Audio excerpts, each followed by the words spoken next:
If you're someone who grew up in the 90s, chances are Pokémon was a massive part of your life. Not only being a wildly successful cartoon or anime that took over global audiences, but also appearing in the top 50 best-selling games ever, 6 times. Chances are, even if you were born today and somehow sentient enough to log on YouTube and watch this video, you'll probably grow up with Pokemon as a prevalent force in your life, whether you like it or not. However, when it comes to describing mainline Pokemon games, there's a few choice words that come to mind. There's fun, there's colorful, there's exciting, and all of these. If I were to employ a phrase that perfectly describes all mainline Pokemon games, it would be, if it ain't broke, don't fix it. And I know this video may come off as a little bit of anti-Poke propaganda, but the fact that this game came out in 1996 and this game came out in 2021 means that they've definitely found their winning formula, plus or minus some questionable deviations. To further bat this point home, this game is actually a remake of a game that came out in 2006. And though that's not necessarily a bad thing,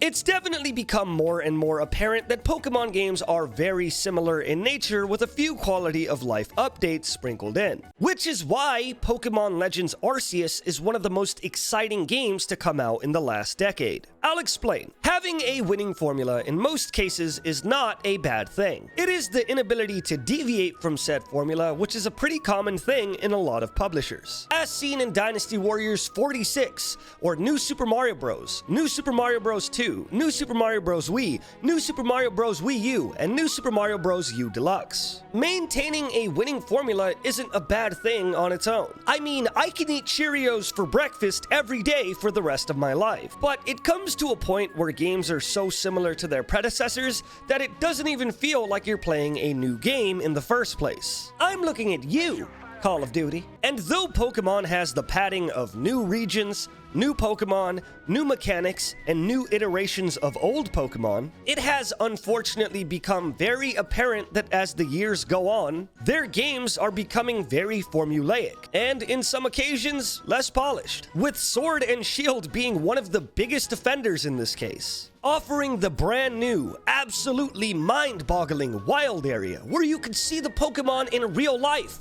but all the trees look like the food in Smash Brothers. And Glimwood Tangle, a beautifully constructed city in the forest with personality oozing out of all 5 of its corners. It was some of the greatest 8 feet I've ever walked in game. It's no secret that Sword and Shield was, in a word, rushed, and in another word, empty, and in a word, for some people, bad. And though the DLC ended up picking up some of the slack that this game had on release, originally, it felt about as published as a goddamn fanfic, and there's kind of a reason for this. It's because the developers of all mainline Pokemon games, Game Freak, has been releasing a mainline Pokemon game almost every single year since 1996. You want to know what I can do in a year? Age. And though this may look like Game Freak is being forced by their Nintendo overlords to release yearly like some sort of Poke sweatshop, Game Freak founder Junichi Masuda insists that this isn't the case. And as much as I want to take that at face value, I raise you a Glimwood Tangle again. And hearing about this disappointing reoccurring theme over the last few years, it's pretty obvious why everyone's reaction to the trailer of Pokemon Legends Arceus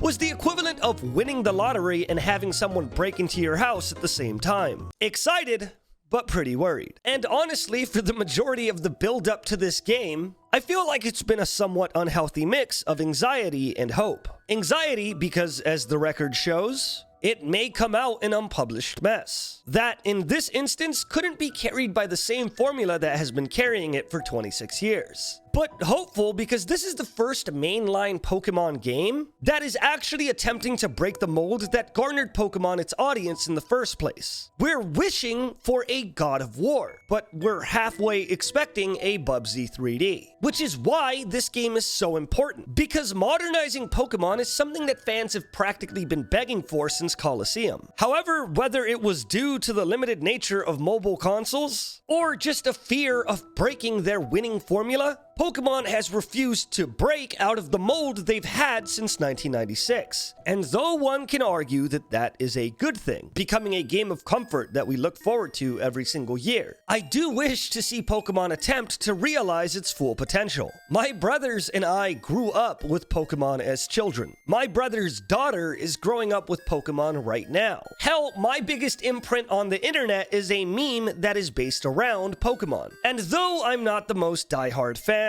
especially when compared to people like my girlfriend, I do genuinely love the series, and I'm excited to see how Pokemon Legends Arceus tries to break that mold. And I'll be honest with you, finishing this video has been pretty damn hard, because I haven't let myself open the game yet, which is why I'm grinning ear to ear, because I'm about to play the game for the first time ever at this second at twitch.tv/Scooch. Again, I've been living a pretty spoiler-free life, so I am just praying to God that this game is good. On top of that, you've all been so supportive on my Twitch recently that I want to give back to you. So I'm going to be giving away 10 copies of this game on my stream today. All you gotta do is go watch. So head on over to twitch.tv/Scooch right now, and let's cross our fingers and hope to God that this game is a masterpiece. I'll see you there right now. And if you can't make it, I hope you have a wonderful day. We'll make a video about it and everything.